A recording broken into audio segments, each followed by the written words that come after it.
Vous écoutez le Petit Pas Podcast, Une création de l'AQCPE. animé par l'équipe Saine Alimentation. Bonne écoute! Maintenant, en deuxième partie, on va parler de comment qu'on fait pour rejoindre les producteurs ou les transformateurs de notre région. Comment, tu sais, le bottin téléphonique qui n'existe plus, là, Émilie, tu sais, la grosse brique. Toi, t'étais peut-être pas. Oui, je l'ai connu, oui, Philippe. Tu l'as eu? OK. Mais c'est ça. Il y avait toujours un lutteur qui était capable de déchirer un bottin avec ses mains. C'est toujours impressionnant. Bref, le bottin comme ça n'existe plus. Fait que qui peut nous renseigner sur qui sont les producteurs ou les transformateurs de notre région?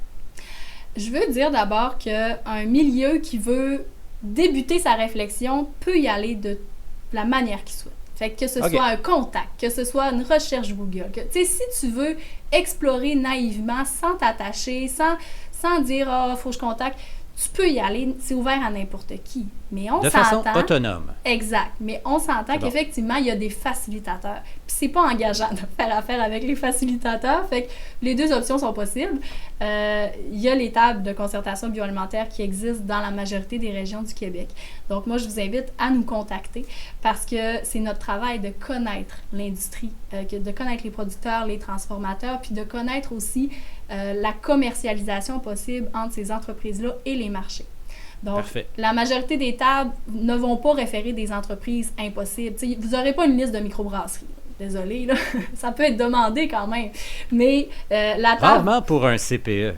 Ben, on a déjà vu des parties de Noël, mais ça, c'est une autre chose.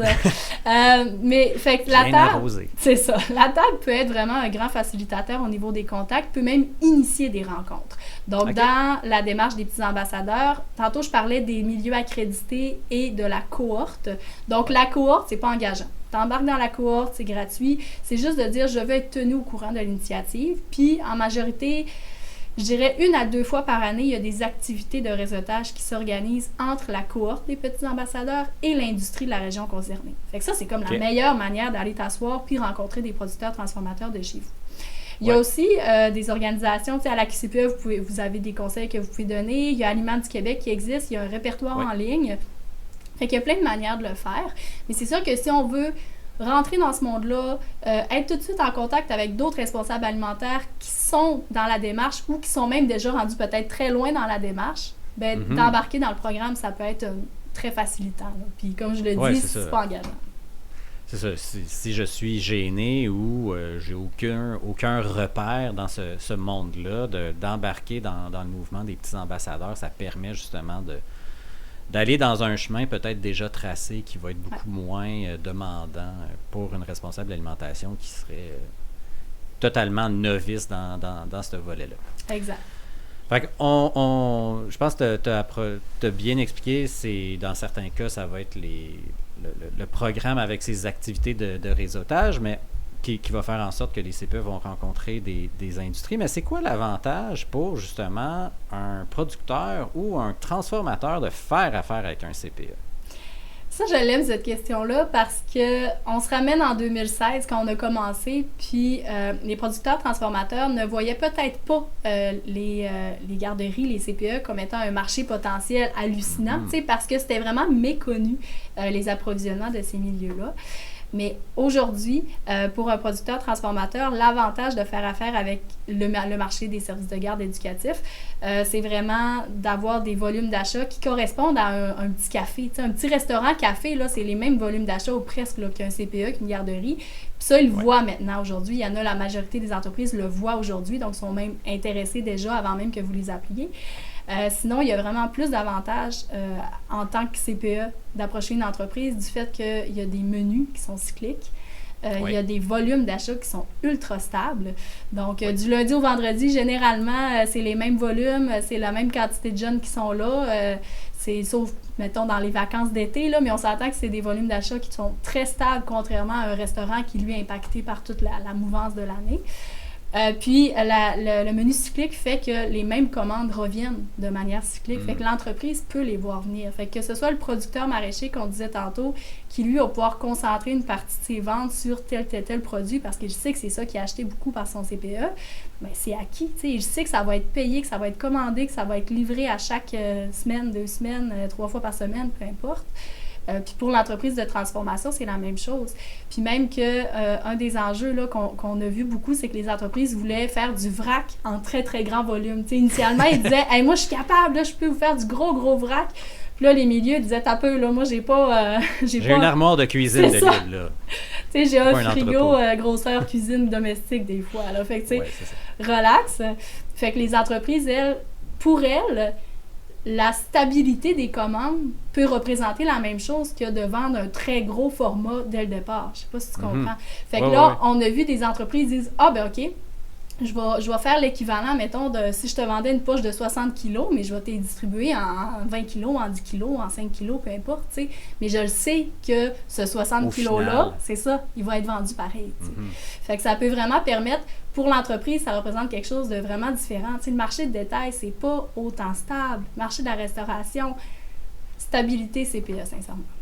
Ouais, c'est bon. C'est bon. Et... comment on arrive à cibler, si je suis un CPE, je veux me rapprocher d'un producteur maraîcher.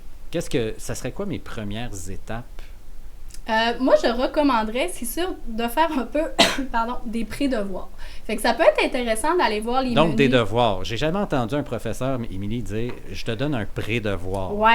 En fait, c'est parce que les devoirs, ça va être la demande que le producteur va vous faire. C'est sûr que lui, s'il peut connaître les volumes d'achat par semaine puis le style de produit commandé à chaque semaine, ça peut être intéressant.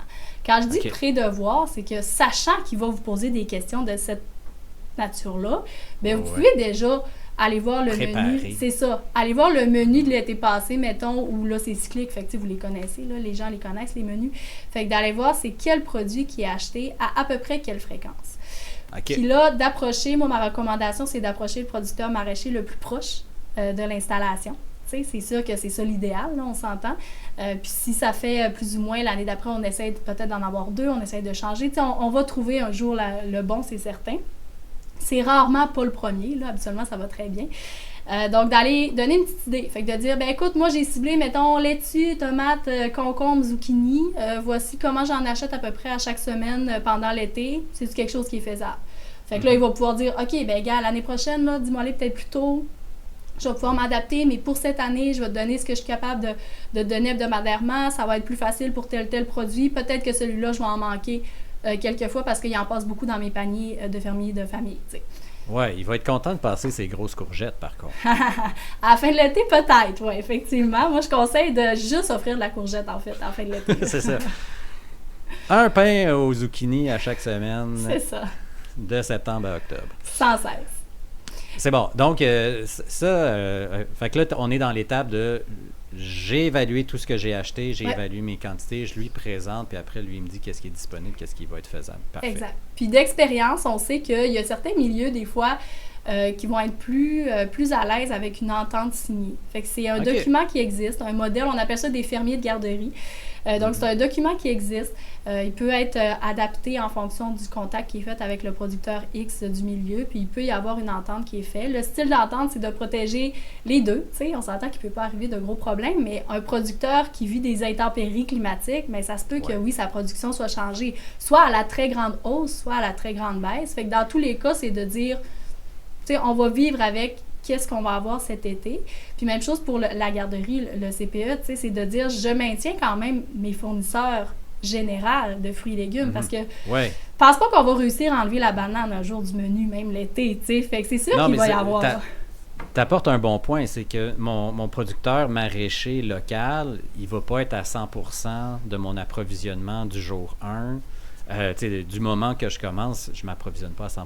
Du moins, c'est rare qu'on voit ça. Puis ça ne dure pas nécessairement toute l'année. Donc, de garder son distributeur de fruits et légumes, ça, c'est souvent important de le maintenir. Ben parce que c'est pas réaliste sinon. Non, puis c'est pour ça que je recommandais de cibler des fruits et légumes, majoritairement des légumes, dépendamment des régions, mais de cibler des légumes sais, qu'on connaît, qu'on sait comment prêter, qu'on sait que la conservation peut-être un peu plus longue de produits locaux pourrait nous sauver des pertes alimentaires, puis là, d'y aller pas à pas. Tu sais, c'est vraiment la théorie du pas à pas. Je cible des produits, je m'approvisionne pour l'année 1, je fais des tests, OK, parfait. L'année 2, j'aimerais ça augmenter ma production, mes achats sur telle catégorie, c'est-tu possible? Oui, parfait. L'année 3, peut-être que là, le maraîcher va dire, hey, j'aimerais ça un peu pousser la business. J'ai déjà vu des producteurs maraîchers qui offraient des kiosques libre-service au CPE quand ils venaient porter les légumes. Libre-service du fait que lui, il laisse des légumes sur place, puis quand les parents, le soir, vont récupérer leurs enfants, ils peuvent faire des achats de produits maraîchers. Le producteur n'est pas là, c'est libre-service, puis lui, le lendemain, il vient rechercher le stock supplémentaire en faisant sa commande encore. Donc, tu sais, il y a plein de business qui peuvent être développés, qui peuvent être même des services aux parents qui sont offerts. Tu sais, les parents qui sont abonnés au panier bio, justement, peut-être peuvent venir récupérer leur panier à la garderie, ça peut peut-être devenir un point de chute. Puis là, j'ai nommé bio. J'aimerais nommer que dans tout ce qu'on a nommé, tout ce qui est conventionnel ou biologique est possible. Fait que nous, on a déjà vu des milieux faire affaire avec des producteurs biologiques, puis les prix étaient adaptés, puis c'était possible. Même chose pour le conventionnel, les deux travaillent de la même manière. C'est bon. Tantôt, tu as parlé de l'entente fermier de garderie. On la trouve où, cette entente-là? Ben, en fait, c'est dans les outils qui sont disponibles quand on est membre du programme des petits ambassadeurs. Fait que membre de la cohorte, il suffit de le demander. Là. C'est un outil qui existe, qui est vraiment disponible à tous. Donc, il suffit d'approcher là, une des tables pour demander à avoir accès à cette entente-là. Puis souvent, moi, si j'ai demain un nouveau CPE qui embarque, qui me pose des questions, qui veut des outils, ben mon réflexe va être également de le référer à une responsable alimentaire qui le vit déjà. T'sais, souvent, on va faire des matchs aussi pour peut-être des questions que nous, on n'a pas les réponses. T'sais, moi, mon expertise, c'est l'industrie. Les CPE, on commence à de plus en plus les connaître, mais il n'y a rien de mieux qu'une autre responsable alimentaire pour traiter de, ben gars, voici les points positifs, voici les points négatifs, voici ce que je te recommande pour l'année 1. Ça peut être super intéressant d'y aller comme ça. Puis là, on parle de producteurs maraîchers, mais tout ce qui est au niveau de la transformation, ben ça, il n'y a pas d'engagement. T'sais, souvent, c'est à la commande. Sauf si on se négocie un prix, t'sais, on peut se dire, ben gars, moi, je sais pas, du fromage râpé, mozzarella, j'en achète X kilos par semaine, peux-tu me faire un prêt à l'année? Ben là, c'est sûr que le prix, c'est pour l'acheter chez ce fournisseur-là. Mais sinon, c'est pas mal plus à la pièce là, au niveau de la transformation. Parfait. Et de ton expérience, est-ce que les responsables de l'alimentation trouvaient que c'était plus de travail?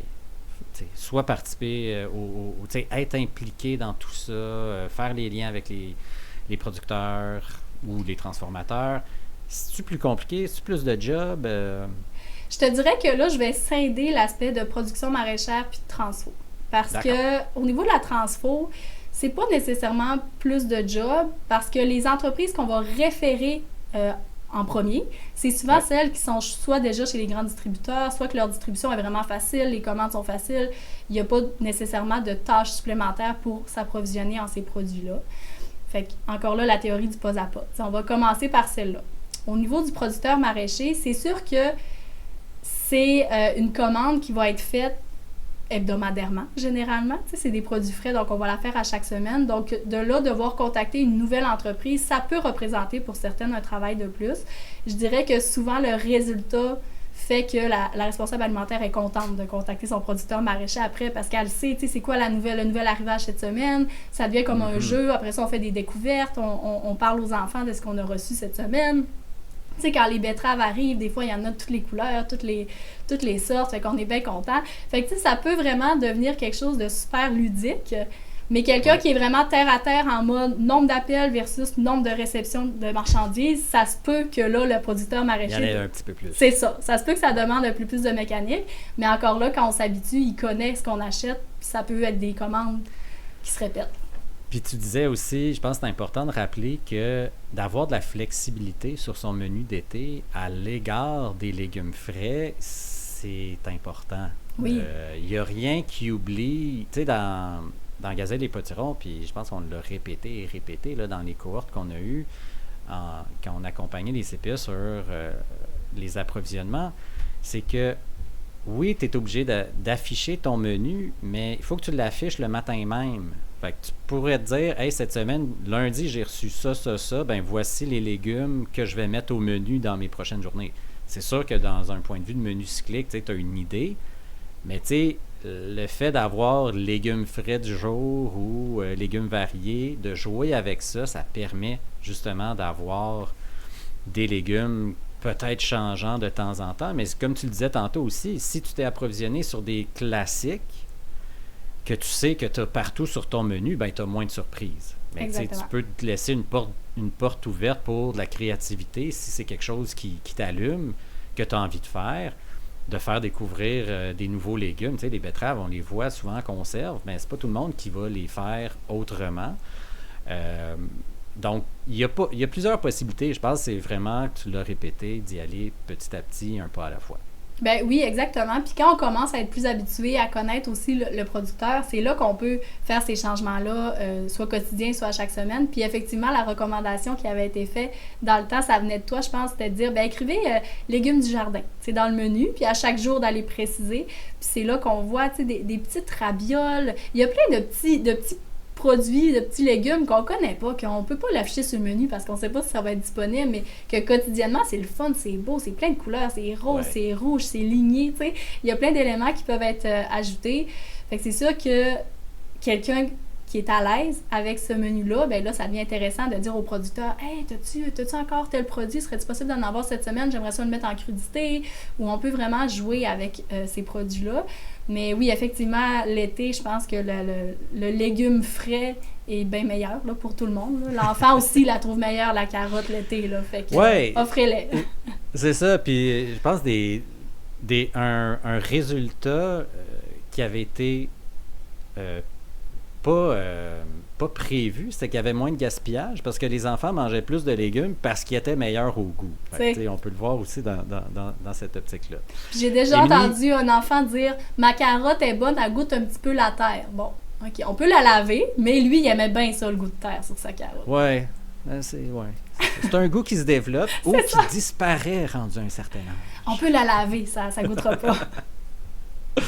Bon, sur ces belles paroles, Émilie, je pense qu'on a fait le tour pas mal dans la première partie, on a parlé des avantages, des défis qui pouvaient émaner d'aller justement, de se rapprocher vers des producteurs. Dans cette partie-ci, on est allé voir comment on peut connaître les producteurs ou les transformateurs de notre région, comment les approcher, comment s'y prendre. Moi, ça me donne le goût de me rapprocher de producteurs puis d'aller acheter des légumes. Mais comme on est en janvier, j'ai pas vraiment des légumes frais sous la main de saison, sauf les légumes racines. Mais ça ouvre la porte, puis là, on est justement en début d'année, ça ouvre la porte pour les CPE de commencer leur réflexion, puis de faire un inventaire de ce qu'il y a autour de leur installation. Puis si on veut pousser ça plus loin, ben de contacter sa table agroalimentaire de sa région. Tu as parlé tantôt, je pense, la plupart des régions en ont. Si on tape, je pense, sur, c'est quoi votre site web, Table Agro... on peut taper RTCBQ, c'est le regroupement des tables de concertation bioalimentaire du Québec, RTCBQ. C'est là qu'on voit toutes les tables dans les régions, là, fait qu'effectivement, ça peut être une porte d'entrée facile. Puis les gens sont sympathiques. Ben oui, quand même. Hein? Ceux qui travaillent dans l'industrie, on est tous sympathiques. Bon, sur ces belles paroles, Émilie, merci beaucoup. Ça a été fort éclairant. J'espère que les auditeurs auront apprécié. Puis, écoute, on va te faire revenir pour parler d'autres choses parce que c'était vraiment le fun de t'écouter. Merci encore une fois. Ben merci Philippe. Je pense que la conclusion, c'est de dire approchez l'industrie. Ils vont être autant contents de faire affaire avec vous que vous allez être contents de faire affaire avec eux. Cool. Merci encore. Merci. Bye bye. Bye.